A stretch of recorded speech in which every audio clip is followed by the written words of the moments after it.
promise to you, I will prevent World War III, and we're a lot closer than anyone knows. We are a lot closer to World War III than anyone knows, and that will be a war like no other. That will be obliteration. This isn't army tanks going back and forth shooting at each other. This is weaponry like nobody can even imagine. You don't even want to talk about it. On my first day back in the White House, I will terminate every open borders policy of the Biden administration and begin the largest deportation operation in American history. And I will also use Title 42 to end the child trafficking crisis by returning all trafficked children to their families in their home countries, and that will be done immediately. They want to go home. They want to go home. Horrible what they've done to children. On day one, I will sign a new executive order to cut federal funding for any school pushing critical race theory, transgender insanity, and other inappropriate racial, sexual, or political content onto the heads of our children. And I will not give one penny to any school that has a vaccine mandate or mask mandate. No mandates. I will immediately close the Federal Department of Education, and we will move everything back to the states where they can individualize education and do it with love for our children. You know, we spend a fortune on education. We spend more than any other country in the world by far. It's not even close. And we're last. Out of 40, we're 38, 37, sometimes even 40. We're last. So we spend sometimes 3 times. You have Denmark, you have Sweden, you have Norway, you have China. It's at the very top of the list a lot. And we're like last, and yet we spend 2 and 3 times more money per pupil than they do. We're going to end that. South Carolina will run their own. Do you like that idea, Henry? You'll do a great job. If you have the right people, you're going to do a great job. It can't be worse than what's happening right now. So many people in Washington, building after building. We need maybe 2 or 3 people just to make sure they are teaching English in our schools. Say, is everybody teaching English? Okay, you qualify. I think South Carolina, as an example, in particular, a place like South Carolina would do an unbelievable job with education, and they do it with love. I will keep men out of women's sports. I've been talking about this for so long. And I will sign a law prohibiting child sexual mutilation in all 50 states. Can you imagine?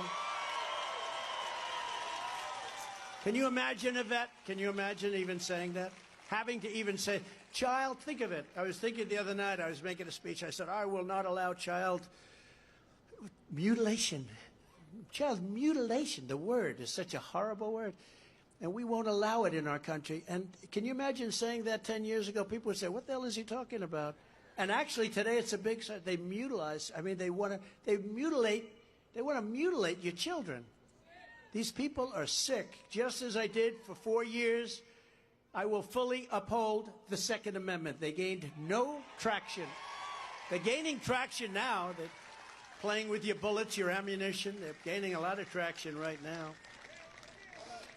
But, you know, keeping men, by the way, just to go back, keeping men out of women's sports, it's the craziest thing I've ever seen. And you have to look at some of these records. A great one is weightlifting, where for years and years, 18 years, this record stood, and you had this great female athlete. She was going to break the record. Her parents were there. They were all so happy.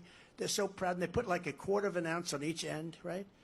And she went up and up and up. Oh, and she didn't make it. Then a guy comes on stage.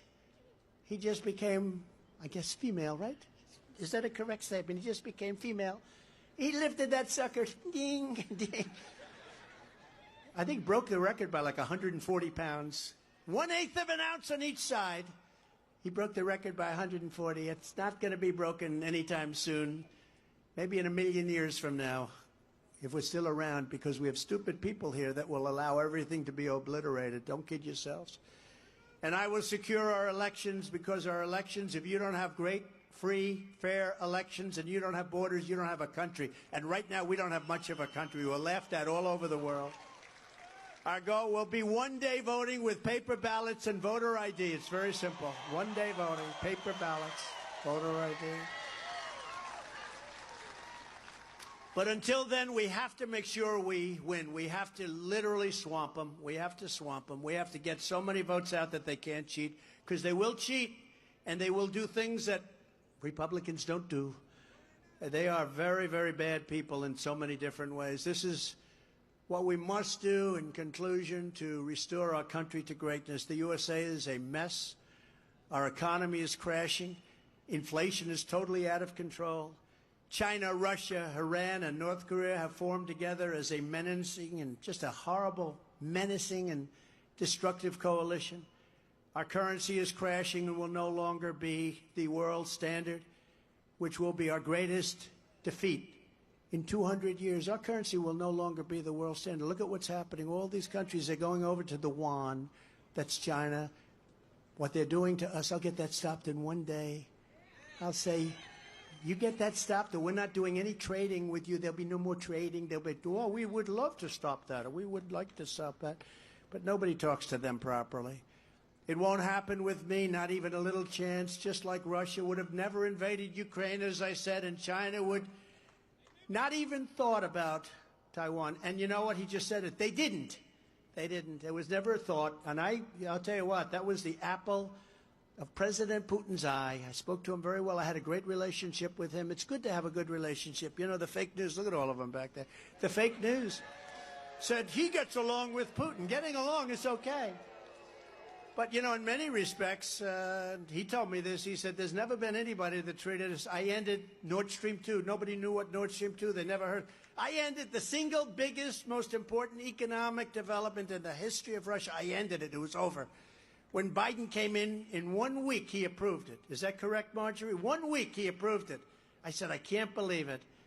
And they built it 1 week. And then they said, Trump is very soft on Russia. I was the one that put the big sanctions on. And actually, Putin once told me, he said, you know, if you're really good to me, like they say, I'd hate like hell to see you if you were bad to me, because there's never been anybody that does. But we did get along, and he would never have done that. And he wouldn't have done it for a second reason. Oil would not have hit $110 a barrel. So he wouldn't have been able to afford prosecuting the war. He wouldn't have been able to do it because oil went up to $100 and $115 and even more than that for a period of time. And he actually made a fortune, one of the few people ever to make a fortune on fighting a war. Wars you lose in lives and you lose money. He lost lives, but he made a lot of money. And if that would have been stable, if that would have been at $40, $50, $60 a barrel, he wouldn't have been able to even do it. And he never had the soldiers up there. He was never even thinking about doing it with me. He wouldn't have done it because I told him not to. I said, you have no idea what's going to happen to you if you do it. But he wouldn't have done it because of the oil prices, because oil was so low. That's why $1.87 a gallon. And it was even lower than that for a period of time. We would have left Afghanistan with dignity and strength and pride instead of our greatest embarrassment in history. I think Afghanistan was the greatest embarrassment in history. And I actually think that's why Putin went in. When he saw the incompetent, stupid people, the way they left, they took the military out first. I think Putin said, these people are really stupid. That's a different country than I've been dealing with for the last 4 years. Now this is our time to go in. I really believe that's a third reason. If you took the 5 worst presidents in the history of the United States and added them up, they would not have done near the destruction to our country as crooked Joe Biden and the Biden administration have done. You wouldn't have done. There's nobody. You could take your 5 worst presidents, add them up. I may have to change it to 10 because 5 is no longer appropriate because you can't even get close. I think I'll go to 10 from now on. Would people remember that, please? We're a failing nation. We're a nation in decline. And now these radical left lunatics want to interfere with our elections by using law enforcement. It's totally corrupt, and we can't let it happen. That's why you must show up to vote.